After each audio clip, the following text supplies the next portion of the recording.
네, 안녕하십니까. 더불어민주당 전정부정치산업대책위원회 김영진 위원장과 위원들, 오늘 감사원의 정치보복성 감사와 수사 요청에 대한 입장을 발표하도록 하겠습니다. 감사원의 이런 지속적이고 반복적인 형태로의 정치 감사와 그에 따른 전 정부에 대한 탄압이 가면 갈수록 도를 넘고 있고 법과 원칙을 벗어나 검찰의 하수인으로서의 감사를 진행한 것에 대해서 아주 개탄스러울 따름입니다. 감사원이 정치적 중립을 가지고 대한민국의 법과 원칙에 따른 각 행정기관의 일과 직무와 각 업무에 대한 감사를 통해서 올바로 대한민국을 이끌어야 되는데, 정치보복 감사에 감사원의 모든 역량을 투입해서 검찰 수사의 사전 단계로 해당 부처나 각 기관을 압수수색급으로 다 자료와 모든 자료를 압수수색급으로 해서 조사를 다 하고 탈탈 털어서 먼지까지 모아서 또 다른 먼지를 만들어 검찰에 고발해서 그것을 가지고 검찰은 수사를 하는 잘못된 관행이 계속적으로 반복되고 있습니다. 이번에 감사원의 정의용 안보실장에 관한 수사 의뢰도 동일한 형태로 진행되고 있어서 단호하게 맞선다는 입장으로 오늘 기자회견을 하게 됐습니다. 오늘 참석하신 전정부 정치탄압대책위원회 의원님들을 소개해드리도록 하겠습니다. 윤건영 의원님 참석하셨습니다. 대책위원회 대변인을 맡고 있는 박경미 전 의원님 참석하셨습니다. 손금주 전 국회의원님 참석하셨습니다. 박균택 의원님 참석하셨습니다.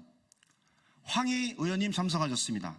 그럼 오늘의 기자회견문을 읽고 밖에서 여러분께 말씀드리도록 하겠습니다.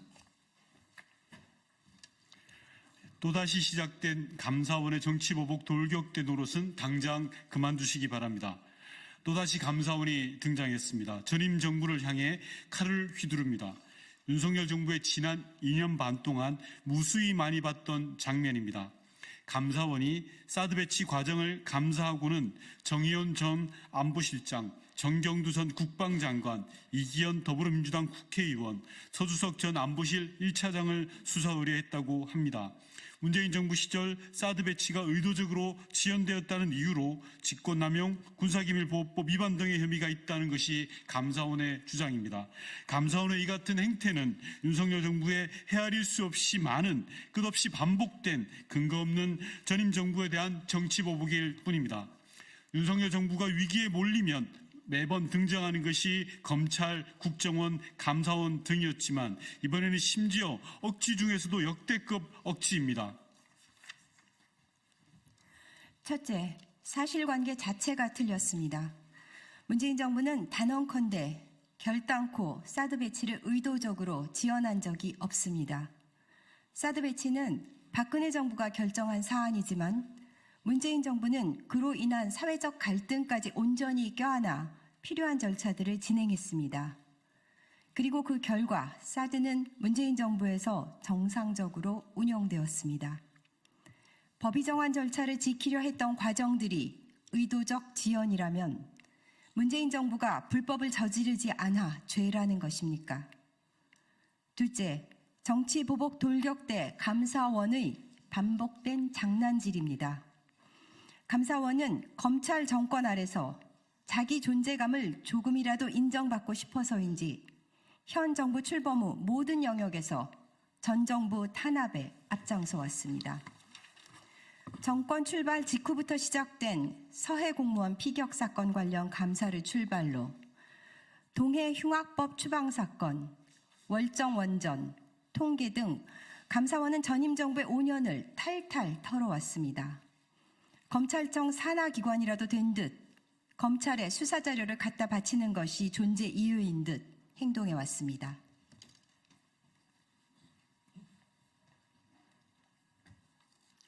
감사원이 공무원 민간인 가리지 않고 끝없이 사람들을 불러대 조사를 하고 억지 소설을 써서 그림을 만든 뒤에 검찰에 넘겨주면 검찰이 다시 사람들을 불러대고 압수수색을 하고 괴롭히는 일이 반복되고 있습니다. 감사원이 들쑤시고 검찰이 또 수사를 핑계로 괴롭혀 재판까지 간 이들 중 산업부의 공무원은 결국 재판에서 무죄를 받았습니다. 윤석열 정부의 권력기관이 얼마나 무리한 짓을 반복하고 있는지 법원의 판결이 입증하고 있는 것입니다. 그들을 그 끔찍했다는 대체 누가 무엇으로 보상할 것입니까? 그럼에도 저들은 반성할 줄을 모릅니다. 정령 정권이 끝나는 날까지 칼춤을 계속 추겠다는 것입니까? 셋째, 사드 관련 수사 의뢰의 심각성은 감사원이 외교안보 정책까지 말장난을 하며 본질을 왜곡하고 있다는 데 있습니다. 외교안보는 우리 정부만의 문제가 아닙니다. 수많은 이해가 얽혀 있고 복잡한 주변국의 요구들이 실타래처럼 꼬여있는 복잡한 이슈입니다. 그러기에 더욱 고도의 정치적 판단과 결정이 무엇보다 중요한 영역입니다. 그 복잡성과 예민함을 모두 무시하고 감사원이 무식하게 무자르듯 잘라 자신들이 그린 그림에 맞게 끼워 맞추고 있습니다. 다시 한번 말씀드리지만 문재인 정부에서 사드는 정상적으로 가동되었습니다. 박근혜 정부의 결정으로 얼음장처럼 얼어붙었던 한중 관계도 끝없는 외교 노력으로 풀어내었습니다. 미국 정부는 문재인 정부의 이런 노력을 잘 알았기에 고마움을 표명하기도 했습니다. 그런데 대체 무엇이 문제였다는 말입니까? 조금만 생각해 보면 알 수 있는 윤석열 정부의 억지 감사, 억지 수사에 이제 국민도 지쳐가고 있습니다.